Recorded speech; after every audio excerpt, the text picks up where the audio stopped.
Létard, Paul Persdam, candidat dans les premières et deuxièmes circonscriptions dans votre série consacrée aux élections législatives ce soir. La candidate de Walwari est soutenue par la maire Marie-Laure Phinera-Hort et le candidat de la France Insoumise véhicule en local les idées de Jean-Luc Mélenchon. Nous entendrons son représentant. Le mois du Ramadan démarre demain, un moment crucial pour les musulmans, même l'un des principe fondateur du culte. Plus de 4 millions de fidèles s'apprêtent à l'aborder en France. Nous étions aujourd'hui aux côtés des croyants en Guyane. Et puis 14 filles, 14 garçons en route pour les intercomités de handball la semaine prochaine à Bourges.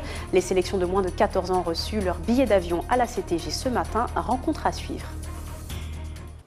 Mesdames et messieurs, bonsoir. J-15 avant le premier tour du scrutin législatif en Guyane, et votre page consacrée aux professions de foi des candidats ce soir. Lynn Létard expose ses idées pour la première circonscription. La candidate de gauche se présente sous la bannière de Walwari avec le soutien de la fondatrice du parti, Christiane Taubira, mais aussi celui du maire de Cayenne. On écoute la candidate au micro de Caroline Alcide. L'État de la Guyane nécessite des personnes fortes, ambitieuse pour le pays et désireuse de sortir justement de la Guyane du marasme économique et social dans lequel elle se trouve présentement. Et que la rue, d'ailleurs récemment, a mis en avant et en exergue. Des sujets que nous avons toujours défendus. La rétrocession du foncier de l'État aux collectivités territoriales, premièrement, et puis le développement économique. Nous avons toujours dit qu'il fallait sortir de cette économie de comptoir qui consiste à tout importer et à ne rien exporter, donc ne rien produire sur place. Nous allons également, je vais militer pour qu'il y ait un développement des filières endogènes, créatives et créatrices d'emplois, pour cette jeunesse qui est en grande difficulté en Guyane. Plus de 20% de chômage, plus de 26 000 chômeurs en Guyane. Donc l'économique, l'emploi, la formation, à partir de la gestion de nos ressources endogènes naturelles et bien sûr la santé vont être des thèmes principaux de la campagne que je mène. La première des actions que je vais mettre en place une fois arrivé à l'Assemblée nationale sera bien sûr de m'assurer de la résolution effective de l'accord de Guyane. Évidemment, la rue s'est mobilisée grandement. Et par égard, par respect, par nécessité aussi, il s'agit de récupérer ces 2,1 milliards d'euros qui sont l'un des points forts de l'accord de Guyane. Au-delà, il s'agit aussi de s'inscrire dans le plan de convergence qui sera issu lui-même de la loi égalité réelle votée au premier trimestre 2017 et dans laquelle je mettrai en avant ce que nous avons toujours prôné, à savoir la maîtrise et la gestion de nos ressources naturelles. Et puis bien évidemment, il y a le problème de l'insécurité. Il faudra intégrer les structures idoines. Je parle de la commission étrangère à l'Assemblée nationale puisqu'on parle de coopération. Et bien entendu, il y a le problème évidemment de la santé en Guyane. Là aussi, il faudra agir de toute urgence pour la création d'un CHU. Dans la deuxième circonscription, le candidat de la France Insoumise se dit favorable à une 6e République, conformément aux meneurs de son mouvement. Paul Persdam envisage également une extension de la CMU à tous les Guyanais et souhaite l'éradication des déserts médicaux. Son suppléant Christophe Pierre précise son programme au micro de Caroline Alcide. Nous avons eu l'occasion de voir que 7 millions de Français ont apporté leur soutien à un programme qui s'appelle l'Avenir en commun, porté essentiellement par Jean-Luc Mélenchon durant les élections présidentielles. C'est toujours dans cette même optique-là que nous, à l'échelle locale, mais avec des répercussions nationales, nous avons décidé de rentrer, je dirais, dans la danse. C'est un programme qui a été fait par des millions de Français. Donc, concernant plus particulièrement la Guyane, il y a des pertinences, notamment dans le domaine de la santé, de l'éducation et également de l'économie qui, de toutes les manières, vont se répercuter. Les décisions, bien sûr, sont prises à l'échelle nationale et se répercutent obligatoirement en Guyane. Il y a ce qu'on appelle une révision, enfin en tout cas une réforme et une envisageabilité de tendre vers la 6e République, donc de revoir complètement la Constitution pour justement réadapter les cadres dans lesquels les lois pourraient reconnaître les spécificités de la Guyane. Ce qui bloque beaucoup, donc les députés précédents l'ont fait remonter à plusieurs reprises, c'est que on a du mal à faire reconnaître les spécificités guyanaises Et du coup, des lois, des fois inadaptées, peuvent en sortir. La 6e République, c'est une nouvelle planche de travail qui va mettre en place un nouveau cadre pour légiférer. Et justement, c'est une opportunité afin de promulguer des lois plus adaptées à notre territoire et ses spécificités. Notre équipe porte plusieurs thématiques. Donc, pour moi particulièrement, je suis plus axé sur le domaine de la santé, qui est une urgence. Donc, l'une des mesures phares de l'avenir en commun, c'est de mettre 100% de la couverture universelle maladie, qu'il n'y ait plus de mutuelle, mais que tout le monde ait accès à une santé digne, de qualité. C'est l'éradication des déserts médicaux, c'est-à-dire que notamment dans l'Ouest, nous avons tous les jours à faire face à un désert de médecins, de spécialistes, et encore plus dans l'intérieur, je vais dire, où nous proposons qu'il y ait un cadre réglementaire pour que chaque citoyen français, chaque personne présente sur le sol français ait accès à une santé, à des soins de qualité à moins de 30 minutes de chez soi en tout cas. En bref, notez qu'un référé a été déposé contre l'État au tribunal administratif de Guyane par les parlementaires, mais aussi le président de l'association des maires, le président de la CTG ainsi que le président de la commission médicale de Guyane. L'objectif est de dénoncer le non-respect des accords de Guyane, notamment en réaction aux 60 jours de grève, la grève qui se poursuit donc à l'hôpital de Cayenne. Ils apprenaient hier soir la date de début et de fin du Ramadan 2017. Dès demain, ils seront partis pour 30 jours de jeûne jusqu'au 26 juin. S'économiser le jour, s'avitailler la nuit, une tradition vieille de plusieurs siècles et qui se poursuit chaque année pour les quelques 5 millions de fidèles en France. À la veille de cet événement crucial dans l'islam, un groupe de croyants s'est réuni au siège de l'association musulmane Ahmadiyya Guyane. L'heure de la prière hebdomadaire était aussi celle de la mise en condition. Reportage Charlotte Fleury.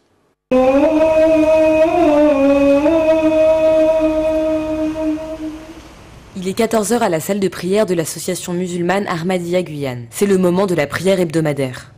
Demain, ces musulmans guyanais débuteront les 30 jours de jeûne du Ramadan, rythmés par les 5 prières quotidiennes. Le mois de carême, c'est le mois très important pour l'islam.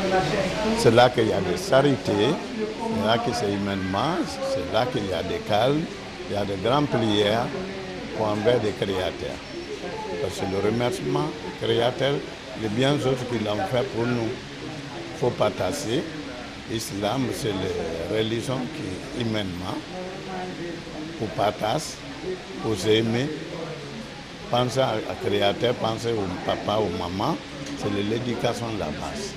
C'est une période de pardon, de rémission, de partage, où on fait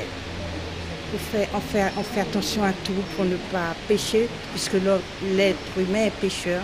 Donc pour se rapprocher le plus possible de Dieu, et c'est une prière. Du lever du soleil jusqu'au coucher du soleil, on ne mange pas, on ne boit pas, on essaye de se purifier en s'instruisant des paroles du Coran le plus possible.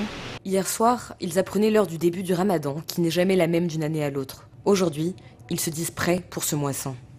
C'est une préparation qui vient toute seule, on ne sait pas d'où elle vient. Parce que moi, avant, j'étais catholique et là, maintenant, je suis musulman. Et faire le Ramadan, ce n'est rien pour moi. Plus on fait le Ramadan, plus on a envie de le faire et plus on a le courage et le courage de le faire. On est déjà dans le bain à chaque fois. À chaque fois que le Ramadan arrive, on sait que ça va arriver. On a une appréhension qui est positive. Jacques Bertol, chargé de mission de l'évêque et membre de la coordination religieuse, était lui aussi présent pour montrer son soutien à la communauté musulmane, avec qui il affirme entretenir une relation de fraternité. Sur le plan de l'humanisme et sur le plan de la religion, ce sont mes frères. Et c'est important d'être avec ses frères, parce que c'est une religion, je dirais, qui amène, la joie et le bonheur.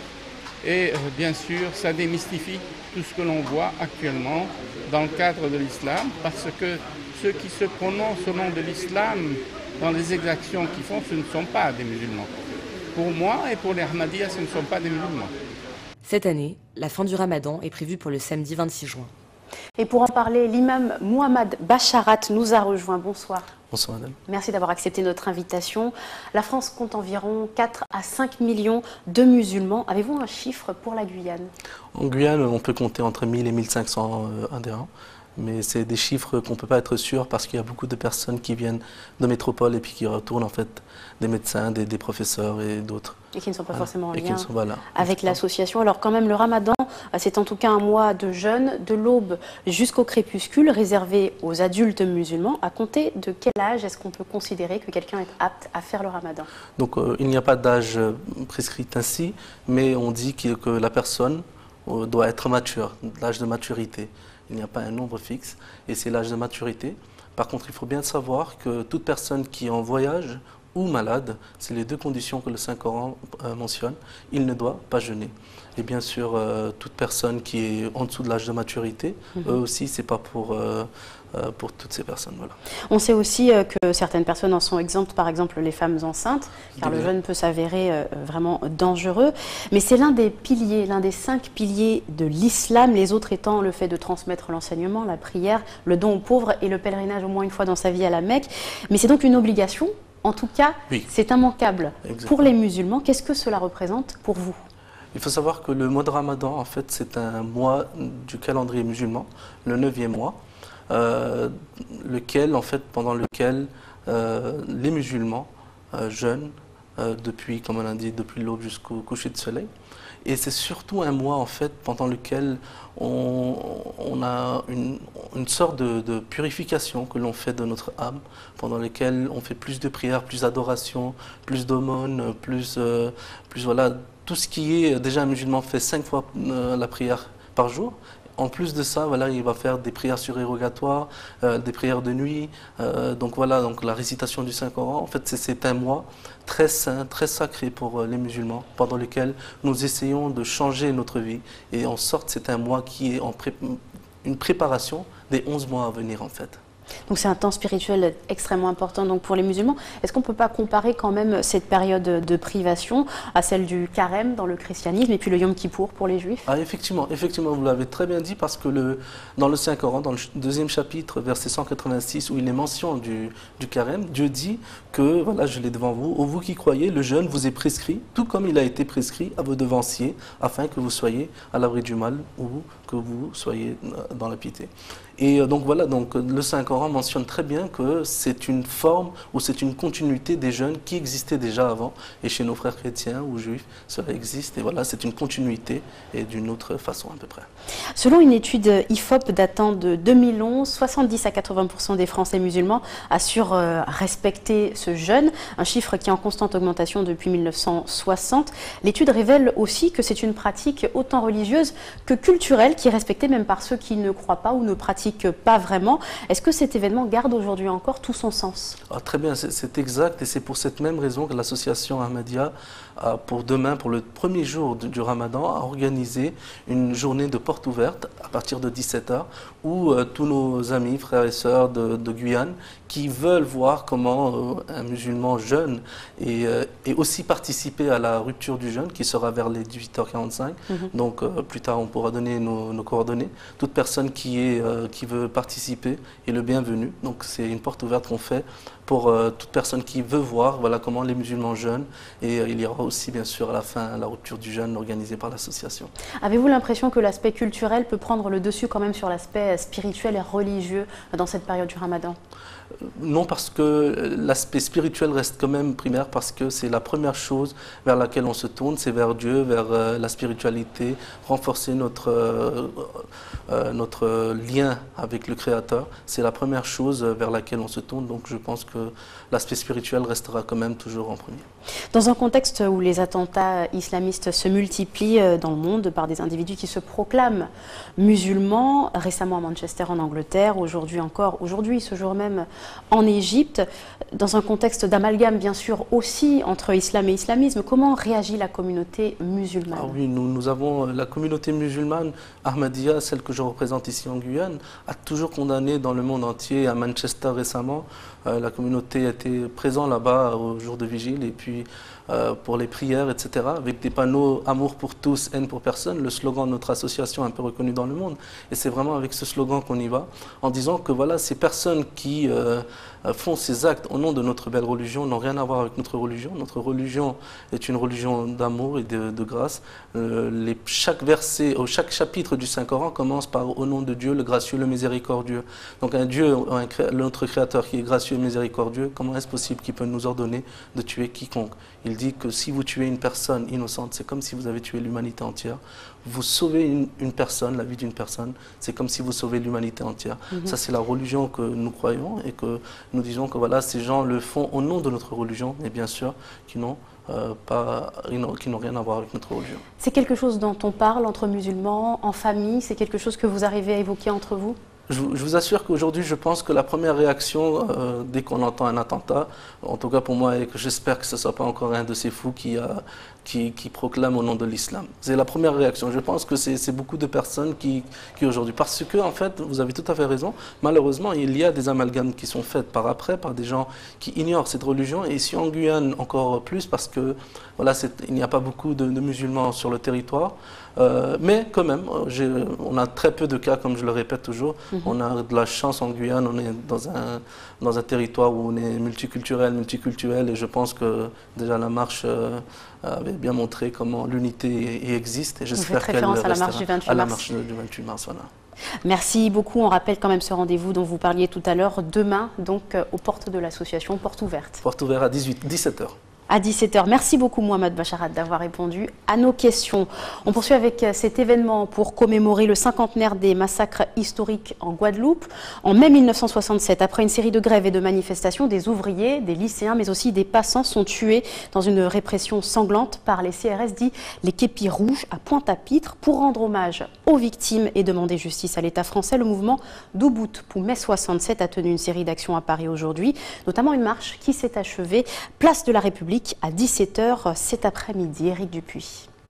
En passant par la place de la République pour aller au théâtre, Jean-Louis ne se doutait pas qu'il apprendrait une partie de l'histoire. Sa curiosité a été piquée au vif, d'autant plus qu'il est originaire par son père de Fort-de-France en Martinique. Je ne connaissais pas du tout. Je pense que ce sont des affaires qui ont été étouffées, comme plein de choses. Et puis les Antilles en 1967, personne n'en parlait. Ça me donne envie en plus de plus en connaître quand même. Déjà de creuser un peu plus et de me poser pas mal de questions. Et ça c'est même pas dans les livres d'histoire. D'autres sont venus exprès, comme Marie-France, originaire du Petit Canal. Pour elle, c'était très important d'être là, d'autant plus qu'elle se souvient l'avoir vécu. Quand j'avais 10 ans, en Guadeloupe, j'ai su qu'il y avait quelque chose qui se passait. Ma mère, on avait la terreur dans les yeux des parents, mais on n'a pas su. Ce n'est que plus tard qu'on a su ce qui s'était passé en fait. Donc je suis venue chercher un peu l'information. 200 morts. À ce jour, nous ne savons toujours pas le chiffre. Des informations encore sous-scellées car aujourd'hui, personne ne sait vraiment pourquoi les policiers ont tiré à balles réelles sur les manifestants. C'est d'ailleurs ce que demande à l'État le collectif d'Ubud pour mai 68 par ses commémorations, que justice et vérité soient faites. On commémore les 50 ans du massacre de mai 67, parce qu'au bout de 50 ans, normalement on a l'ouverture totale des archives. Si on a accès à toutes les archives, on pourrait aboutir à vérité, justice et réparation qu'on demande. Des manifestations culturelles sont prévues surtout le week-end. Samedi, ce sera une longue marche dans Paris. Les organisateurs espèrent pouvoir réunir 1000 personnes pour que leur voix soit portée jusqu'aux oreilles du gouvernement.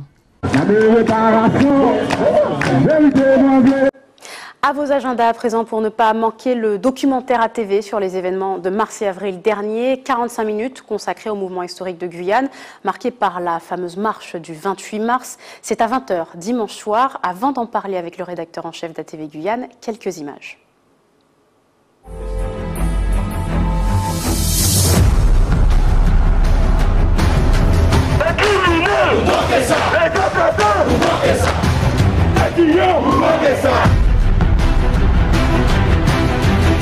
Ils sont armés.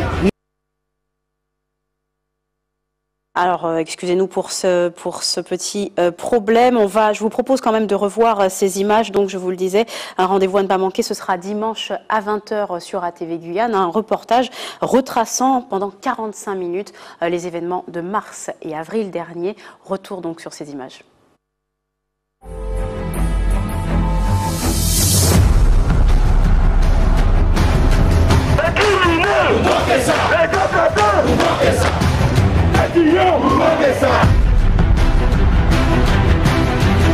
Ils sont armés, nous on n'a pas d'armes.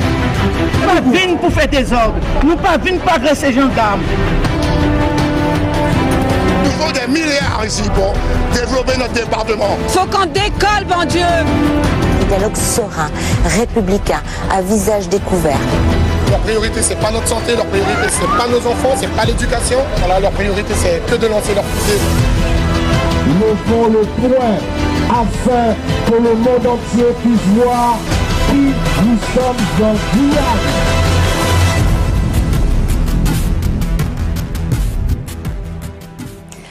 Et le rédacteur en chef d'ATV Guyane nous a rejoint pour en parler. Bonsoir Caroline Alcide. Bonsoir Kessie. Et merci d'être avec nous. Alors on l'a vu, le documentaire intitulé Guyane, état d'urgence retracera donc les 40 jours de mobilisation et leurs enjeux. Oui, effectivement. Donc, on a essayé de condenser donc, ces 40 jours en 45 minutes. C'est un travail assez compliqué. Donc, on a essayé de retracer tout ce que les Guyanais ont pu vivre pendant ces 45 jours. Il y a beaucoup d'événements. Ça nous permet de les vivre de plus près, d'avoir un peu de recul aussi. Donc, mais c'est un documentaire qui n'apporte pas de réponse puisqu'on est seulement à un mois après la fin des événements. Mais ça permet quand même de vivre les choses autrement avec un peu de recul. Voilà. Et de voir, voilà, comme vous le disiez, avec du recul, tout ce qui a bien pu se passer, notamment la marche du 28 mars. Et c'est pas une première, enfin, ce n'est qu'une première pour ATV Guyane qui se lance désormais dans des formats plus longs. En tout cas, on peut s'y attendre. Effectivement, la direction d'ATV a souhaité faire donc, des documentaires plus investigués, donc prendre un peu plus de temps pour voir les choses autrement. Ça change de ce qu'on fait effectivement tous les jours donc, dans le journal. Donc ça nous permet quand même de prendre le temps de s'asseoir et de revoir certains événements. Donc, avec beaucoup de recul. Mais j'insiste quand même parce que quand même c'est une chaîne régionale, donc ça permet aussi d'avoir un rayonnement un peu sur la Martinique, la Guadeloupe et la Guyane, puisque c'est un documentaire qui va être diffusé lundi soir en Martinique et au début juin en Guadeloupe. Et justement, c'est un documentaire qui sera diffusé chez eux également, et puis c'est un travail qui a été fait avec ces trois rédactions, ATV Guyane, Martinique et Guadeloupe. Effectivement, donc que c'est une première, donc, mais c'est aussi un travail, effectivement, toutes les rédactions ont été mises à contribution, mais ça va être surtout les images donc, des équipes de Guyane, que je pense que les téléspectateurs ont pu voir sur le terrain pendant les événements, qui ont beaucoup travaillé. Donc ce sont ces images-là. Toute la rédaction voilà, toute la rédaction, mobilisée, voilà, y compris vous, et ceux qu'on ne voit pas derrière les salles. Exact. Donc on était tous mobilisés sur le terrain. Donc ces images-là servent de support donc, pour ce documentaire et ça a été monté en Guadeloupe. Mais c'est un travail d'équipe, pas seulement de Guyane, mais de Guadeloupe et de Martinique. Et je suppose qu'il y en aura d'autres. Mais en tout cas, je suis bien content que ce soit la Guyane qui ouvre le bal donc, sur ce type de travail. Merci Caroline Alcide. On rappelle ce rendez-vous dimanche 20h, bien sûr, sur ATV Guyane. On passe à toute autre chose. Cela ne vous a pas échappé. La fête des mères aura lieu dimanche. L'occasion d'offrir et de couvrir les mamans d'attention et de cadeaux. Parmi les événements prévus autour de cette fête, un marché africain sous le signe du wax se déroulera dans un hôtel de Cayenne demain entre 10h et 20h. Une vingtaine de créateurs proposeront tissus, vêtements, accessoires et objets déco. On écoute l'organisatrice du marché et puis l'une des exposantes au micro de Charlotte Fleury. L'African Market, un premier événement en Guyane, et donc pour la fête des mères, donc de proposer des créateurs locaux autour du wax, accessoires, bijoux, vêtements, et puis d'autres surprises tout le long de la journée. Donc il y a une vingtaine d'exposants. Vous pourrez retrouver pas mal de choses autour de la femme, et puis donc ce sera l'occasion de pouvoir offrir un petit cadeau pas trop cher et sympa, tendance on va dire, à maman avec du wax. Alors je serai présente dans ce but-là. L'association présente une petite collection inédite en wax, mélangée avec du blanc et du jean, histoire de passer un très bon moment. Et surtout, c'est une façon pour moi de rencontrer les collègues, ceux qui font la même profession que moi. Je pense que ce sera sympa d'avoir beaucoup de créateurs, que ce soit en accessoires, en bijoux, en vêtements, et puis un petit peu pour l'ambiance aussi. Du wax pour la fête des mères, mais les indétrônables de cette fête restent toujours les fleurs, en pot, bouquet ou composition. Elles représentent aussi un business florissant pour les professionnels. Chaque année, à cette date, elles rapportent au moins la moitié du chiffre d'affaires des fleuristes. Elles sont donc à pied d'œuvre chaque année donc à cette période. Et puis depuis plusieurs jours ces temps-ci pour accueillir les nombreuses commandes.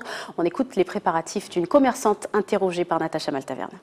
Le travail a commencé déjà depuis le début de la semaine, parce que déjà, la mise en place du magasin, ensuite les réceptions évidemment de fleurs, et puis maintenant c'est toute la confection, puisqu'on ne peut pas quand même faire les compositions 8 jours avant, donc c'est que du travail de dernière minute, donc c'est sûr que c'est beaucoup de travail, mais en même temps, voilà, c'est une joie. Entre fleurs et plantes, j'ai un peu plus d'1 tonne qui sont entrées. C'est très difficile, voilà, de trouver des personnes sachant vraiment travailler la fleur, donc voilà, la famille est venue en vacances ici et puis j'ai ma famille autour de moi pour m'aider à confectionner et puis oui, avoir de l'aide parce que toute seule c'est impossible. Qu'est-ce qui se vend bien, qu'est-ce qui est à la mode? Alors il y a toujours de toute façon le côté la rose rouge et rose blanche pour les mamans, ça beaucoup. Et après, c'est vrai qu'ils viennent, moi dans la boutique, rechercher toujours la composition originale, quelque chose qui sort toujours de l'ordinaire, toujours voilà. Et c'est ce que j'essaie toujours de trouver pour ma clientèle. Voilà, cette année, voilà, j'ai confectionné le petit parapluie avec les fleurs qui sortent du parapluie. En plus, ici, on s'en sert autant pour la pluie que pour le soleil. Donc, ça fait quelque chose après que la maman va garder. Donc, un bon souvenir également. Du sport, pour finir, ils se sont vus remettre leur billet d'avion par la collectivité territoriale de Guyane ce matin. 28 handballeuses et handballeurs guyanais s'apprêtent à participer au plus grand tournoi national réservé aux moins de 14 ans, le tournoi des intercomités 2017 qui se tiendra la semaine prochaine à Bourges. Présentation des sélections avec Natacha Maltaverne. 14 garçons et 14 filles ont reçu le précieux sésame ce matin, un billet d'avion pour participer aux intercomités à Bourges. Un moment immortalisé par leur famille. Les sélections s'envolent dès demain pour l'Hexagone. Ce tournoi était l'un des objectifs pour la nouvelle direction de la Ligue régionale de handball aux commandes depuis 3 mois. L'année dernière, pour des problèmes financiers, semble-t-il, ils ne pouvaient pas y aller. Donc cette année, on a fait notre cheval de bataille et on a décidé qu'effectivement, avec les partenaires, on ferait le maximum pour accompagner ces jeunes aux intercomités. C'est très important pour eux. En tous les cas, ça leur permet de s'enrichir face aux autres handballeurs de leur âge. Ce sont des jeunes de 14 ans, je rappelle. Il s'agit du plus grand tournoi de handball national pour les moins de 14 ans. Parmi ces jeunes, certains seront peut-être détectés et pourront intégrer une structure de haut niveau. Parmi ces jeunes talents figure Tim. Originaire de Camopi, il joue au hand depuis seulement 7 années à l'USL Montjoly. Aujourd'hui, je me sens ému, ça me fait plaisir, j'ai pas les mots. C'est Madame Agathe Alaïs qui est venue il y a quelques années dans ma commune. Elle m'avait déjà détecté et tout. Et arrivé à Montjoly, on a eu un tournoi à Mana. Et puis c'est là il y a eu une détection, j'ai été présélectionné et tout de suite j'ai été en sélection. Le tournoi des ultramarins aura lieu mercredi. Quelle équipe les filles souhaitent-elles affronter? Plus la Martinique, pour moi. Pourquoi? Parce qu'on entend dans les rumeurs qu'elles sont fortes, qu'elles ne se laissent pas faire. Moi, je vais leur montrer que c'est pas vrai, qu'il n'y a pas l'histoire de force et tout. C'est le mental qui compte sur le terrain. Avec l'équipe, on peut gagner contre elle ou contre n'importe qui si on est vraiment motivé et on est vraiment confiant. Les 2 premières équipes d'ultramarines rencontreront les 8 meilleures équipes de l'Hexagone les 3 et 4 juin. C'est la fin de ce journal. Je vous rappelle les principaux titres développés ce soir avec Lynn Létard, Paul Persdam, candidats dans les premières et deuxièmes circonscriptions. Ils étaient tous deux dans votre série consacrée aux élections législatives ce soir. La candidate de Walloirie et le candidat de la France Insoumise qui véhicule lui en local les idées de Jean-Luc Mélenchon. Son représentant s'est exprimé dans ce journal. Le mois du Ramadan démarre demain, moment crucial pour les musulmans, même l'un des 5 piliers du culte. Plus de 4 millions de fidèles s'apprêtent à l'aborder en France. Nous étions aujourd'hui aux côtés des croyants en Guyane. Ils feront porte ouverte demain. Et puis 14 filles et 14 garçons en route pour les intercomités de handball la semaine prochaine à Bourges. Les sélections de moins de 14 ans ont reçu leur billet d'avion à la CTG ce matin. Vous avez pu le voir en fin d'édition. Merci d'avoir été avec nous. Ne manquez pas l'information nationale avec nos confrères de TF1. Ce sera juste après la météo. Très bonne soirée à vous. Bon week-end et à lundi.